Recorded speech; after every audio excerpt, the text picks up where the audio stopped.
Қайырлы күн достар, бүгінгі біздің тақырыбымыз моржаның дефлекторын ауыстыратын боламыз. Бізде Қызылордада қатты жел тұрды, сондықтан бізде газовый котеліміз қайта-қайта өшіп қала берді.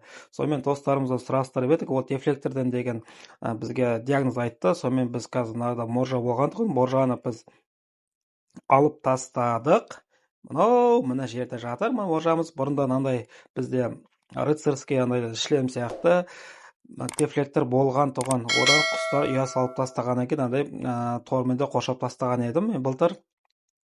Сонымен енді осы дефлекторымыз жарамсыз болып, осыдан шіреді ма 5 жылдай болды, бұл 2017-тен бастап.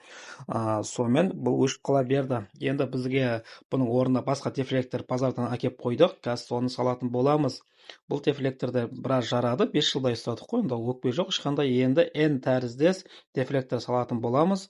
Ол дефлекторымызды өте барлығы мақтап жатыр. Біреулер ракета деп те айтады, біреулер N тәріздес деп те айтады.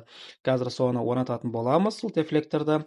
Сосын ары қарай қалай болып шыққанын айтатын боламын. Мінекей достар, мына дефлекторда моржам дымоходымызды орнатып қойдық. N тәріздес дефлекторымыз мынандай болып тұрады. Қаңылтырдан обычный жасай салды. Бір 10 минут қана кетті, бізге жасап берген кісінікі. Осымен осыны орнатып қойдық. Қазір қосып көретін боламыз. Міне біз ішке де кірдік, уже 2-3 сағаттай өтті. Біздің газовый котеліміз өшкен жоқ, далада жел өте қатты болып тұр. Қазір біз температура міне 65-те тұр. Яқта уровень газ мысалға 5-те тұр. Үй жаймендеп жылып жатыр.